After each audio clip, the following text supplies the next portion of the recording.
Hello नमस्कार, तुम्हा सर्वांचं आजच्या व्लॉगमध्ये अगदी मनापासून स्वागत। तर आज आहे रविवार आणि आज सकाळच्या नाश्त्यामध्ये मी बनवणार आहे सांबर आणि पोहे।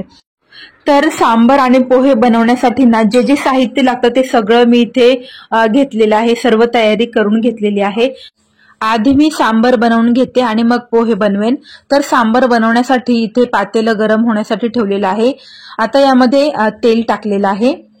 आता फोडणीसाठी यामध्ये टाकायचं आहे मोहरी, जिरे, कढीपत्ता आणि अगदी अर्धा चमचा मेथीदाणे आणि अर्धा चमचा उडीद डाळ।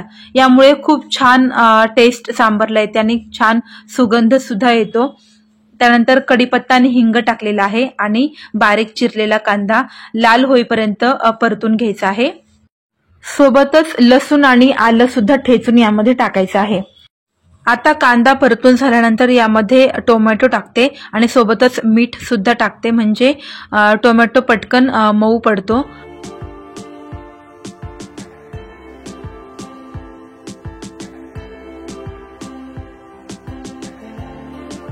आता यामध्ये टाकते चिंचेचा कोळ आणि थोडासा गुळ। जर तुम्हाला गोड आवडत नसेल तर तुम्ही गुळ स्किप करू शकता।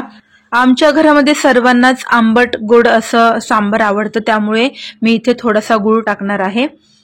चिंचेचा कोळ पूर्णपणे आटल्यानंतर आपण गुळ टाकायचा आहे। सोबतच लाल तिखट, सांबर मसाला आणि कोथिंबीर सुद्धा मी या ठिकाणी टाकून घेतलेली आहे। आणि सर्वात शेवटी आता कुकरमध्ये डाळीबरोबर मी ज्या ज्या भाज्या शिजवून घेतलेल्या आहेत ना ते सर्व यामध्ये टाकणार आहे। सांबरसाठी मी तुरडाळ आणि मूगडाळ समप्रमाणात घेते आणि त्यामध्ये लाल भोपळा, बीन्स आणि गाजर टाकलेलं आहे। शेवग्याची शेंग सुद्धा मी टाकते, पण आज माझ्याकडे नव्हती तर मी भोपळा, बीन्स आणि गाजर टाकलेलं आहे। सांबरला छान उकळी आलेली आहे, सांबर तयार आहे। तर दुसरीकडे मी लगेचच चहा आणि पोहे बनवून घेते।